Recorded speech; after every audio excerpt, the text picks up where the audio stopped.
दोनों कैटेगरी के लोगों पे ज़्यादा इफेक्ट होता है एयर पोल्यूशन का। एक होता है सीनियर सिटीजन्स, उनको निमोनिया रिलेटेड डिजीज़ या वैक्सीन लेना होता है, तो आप उसके बारे में बता सकते हैं। एंड सेकंड होता है बच्चे। आजकल जो बच्चे हैं उन पे एयर पोल्यूशन का इफेक्ट कितना सीवियर है, तो उसके बारे में आप बताइए, ये दो कैटेगरी के लोग उसको कैसे डील करेंगे। पहले बच्चों की बात करते हैं। बच्चे हमारे लिए बहुत इंपॉर्टेंट है।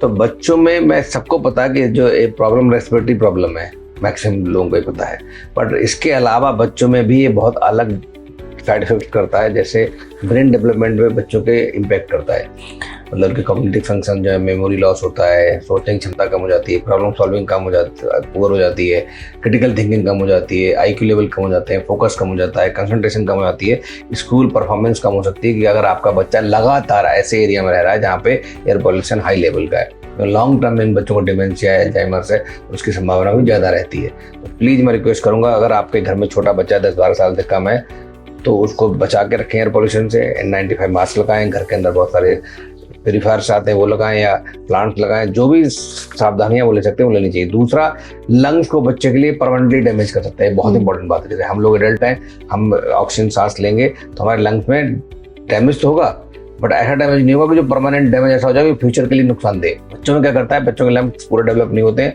10-12 साल लगता है उनको पूरे लंग्स को डेवलप होने में। तो वहाँ पे क्या करता है, एल्वियोलाई को डैमेज कर देता है, वहाँ पे फाइब्रोसिस हो जाती है।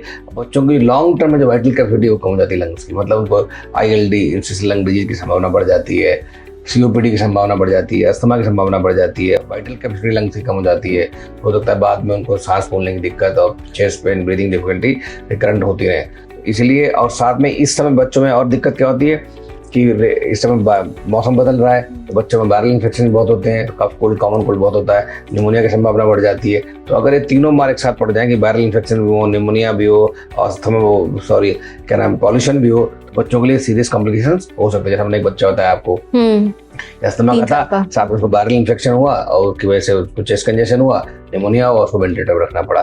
तो अगर आप चाहते हैं बच्चे ठीक रहें, एक तो पॉल्यूशन से बचना, दूसरा बहुत इंपॉर्टेंट बात है, बच्चों को प्रिवेंशन कर सकते हैं रिकरेंट कफ कोल्ड से फ्लू का इंजेक्शन लगवाते हैं। तो हर साल फ्लू का शॉट लगवाना चाहिए।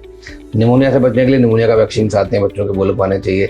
एडल्ट्स में भी, जैसे आप बात कर रहे थे, एडल्ट्स में भी बहुत सारे साइड इफेक्ट्स आते हैं, कॉम्प्लिकेशंस होते हैं एयर पोल्यूशन के, तो उनके लिए भी निमोनिया का वैक्सीन आता है तो वो लगवाना चाहिए। स्ट्रेप्टोकोकल निमोनिया का वैक्सीन आता है वो लगवाना चाहिए, न्यूमोकोकल वैक्सीन आता है वो लगवाना चाहिए।